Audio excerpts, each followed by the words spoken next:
क्या आपने कभी सुना है कि एक वीरान हवेली में सदियों पुराना रहस्य छिपा हो सकता है?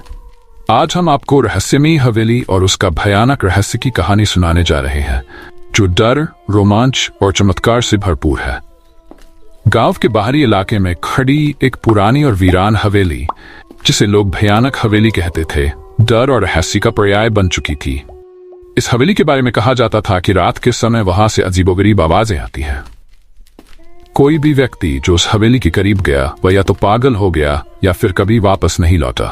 लेकिन इस डरावनी हवेली की ओर आकर्षित होने वाले कुछ निडर लोग भी थे। गांव के 3 दोस्त अजय, शिखा और मोहित ने तय किया कि वे इस रहस्य को सुलझाएंगे। शिखा ने कहा, क्या तुम्हें यकीन है कि हम हवेली के अंदर जाएंगे? अगर ये सच में भूतिया है तो हमें इसका सामना कैसे करना होगा? मोहित ने हंसते हुए जवाब दिया, डरने की जरूरत नहीं, ये सब कहानियां हैं, चलो इसे साबित करते हैं। अगली रात तीनों दोस्त टॉर्च और कुछ उपकरणों के साथ हवेली पहुंचे। हवेली के मुख्य दरवाजे पर एक पुराना और टूटा हुआ ताला लटका था। अजय ने उसे हटाने की कोशिश की, लेकिन जैसे ही उसने ताला छुआ, अचानक एक ठंडी हवा का झोंका आया और दरवाजा अपने आप खुल गया। शिखा ने डरते हुए कहा, यहाँ कुछ गड़बड़ है, हमें अंदर नहीं जाना चाहिए। मोहित ने कहा, अब जब हम यहाँ तक आ ही गए हैं तो पीछे मुड़ने का कोई मतलब नहीं।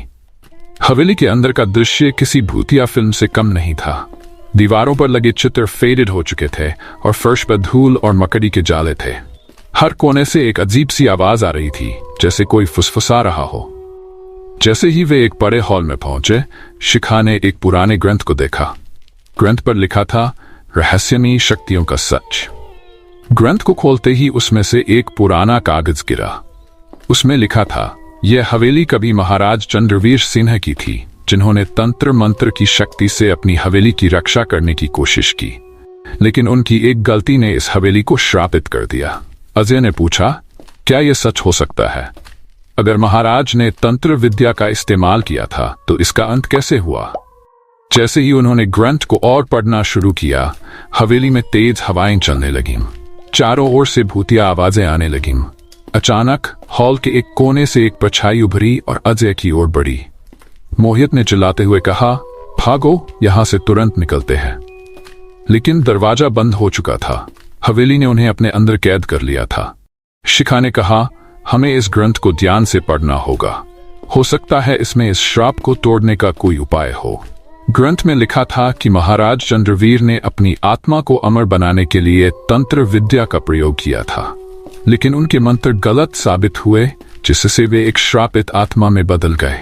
उनकी आत्मा को शांत करने के लिए 3 चीजें चाहिए थी: महाराज का ताज, एक पवित्र चंद्रकांत मणि हवेली के नीचे दफन, एक प्राचीन ताबीज। ग्रंथ पढ़ने के बाद तीनों ने ताबीज को खोजने का फैसला किया, लेकिन जैसे ही वे तहखाने की ओर बढ़े, हर कदम पर उन्हें डरावने दृश्य दिखने लगे। मोहित को लगा कि कोई उसका पीछा कर रहा है। अजय ने कहा, डरो मत, ये सिर्फ हवेली की चालें हैं, हमें अपना काम पूरा करना होगा। तहखाने में पहुंचने पर उन्हें एक पुराना बक्सा मिला। जैसे ही उन्होंने बक्से को खोला, ताबीज वहां चमक रहा था। लेकिन उसी समय हवेली की दीवारें हिलने लगीं और एक गूंजती हुई आवाज आई, तुमने मेरी चीज को छूने की हिम्मत कैसे की? ताबीज को लेने के बाद वे चंद्रकांत मणि की खोज में पास के जंगल की ओर गए। यह मणि एक प्राचीन मंदिर में छिपी थी। मंदिर में पहुंचने पर उन्हें एक गुप्त दरवाजा मिला। दरवाजा खोलते ही मणि अपने आप हवा में चमकने लगी, लेकिन मणि के साथ एक श्राप भी जुड़ा था। हवेली में वापस आकर उन्होंने ताज, मणि और ताबीज को एक साथ रखा। महाराज की आत्मा प्रकट हुई और बोली, तुमने मेरे श्राप को तोड़ने की कोशिश की है, लेकिन क्या तुम मेरी पूरी सच्चाई जानते हो? महाराज ने बताया कि उनकी आत्मा को श्राप उनकी पत्नी के कारण मिला था।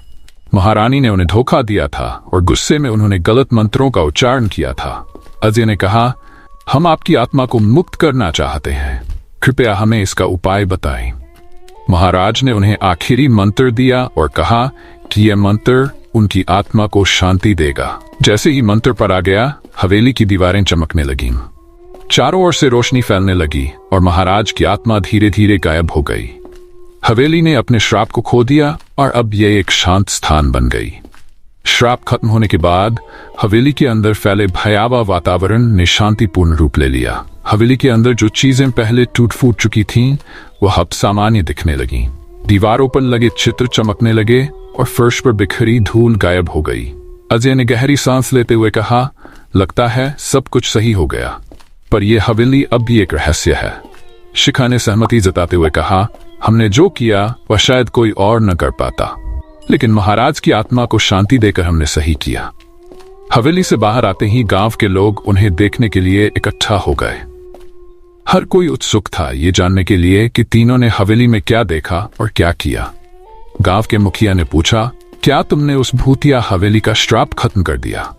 मोहित ने मुस्कुराते हुए कहा, हाँ, अब कोई भी हवेली के अंदर जा सकता है। यह अब भूतिया नहीं रही। कुछ ही महीनों में हवेली का पुनर्निर्माण किया गया। अब यह गांव के इतिहास और उसकी संस्कृति का प्रतीक बन गई। गांव के लोग इसे शांति का महल कहने लगे। शिखा ने सुझाव दिया कि हवेली को संग्रहालय में बदल दिया जाए ताकि लोग महाराज चंद्रवीर सिंह और उनकी कहानी के बारे में जान सकें। एक रात जब अजय, शिखा और मोहित हवेली का निरीक्षण कर रहे थे, उन्हें महाराज की आत्मा की हल्की सी झलक दिखाई दी। महाराज ने उनसे कहा, तुमने न केवल मेरा श्राप खत्म किया बल्कि मुझे मोक्ष भी दिलाया। मेरी हवेली अब तुम्हारे लिए एक आशीर्वाद है। हवेली के पुनर्निर्माण के दौरान मजदूरों को एक गुप्त सुरंग मिली। इस सुरंग के अंदर एक और रहस्य छिपा हुआ था, महाराज के द्वारा लिखे गए कुछ और ग्रंथ। इन ग्रंथों में तंत्र मंत्र के कुछ और रहस्यमयी पहलू लिखे गए थे। शिखा ने कहा, इन ग्रंथों को हमें सुरक्षित रखना चाहिए। हो सकता है इनमें और भी कई रहस्य छिपे हों। मोहित को इन ग्रंथों को पढ़ने की उत्सुकता थी, लेकिन शिखा ने उसे मना किया। उसने कहा, हमें इन ग्रंथों से छेड़छाड़ नहीं करनी चाहिए, ये हमारी समझ से बाहर है। लेकिन मोहित की जिज्ञासा बढ़ती गई।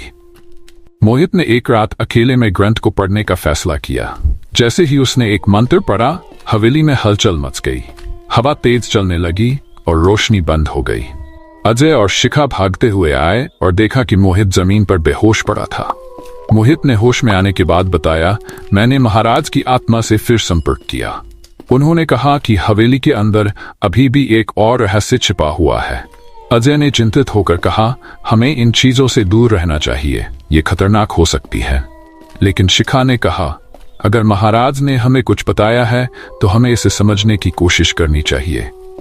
तीनों ने गुप्त सुरंग का और गहराई से निरीक्षण किया। सुरंग के आखिर में उन्हें एक छोटा सा कमरा मिला।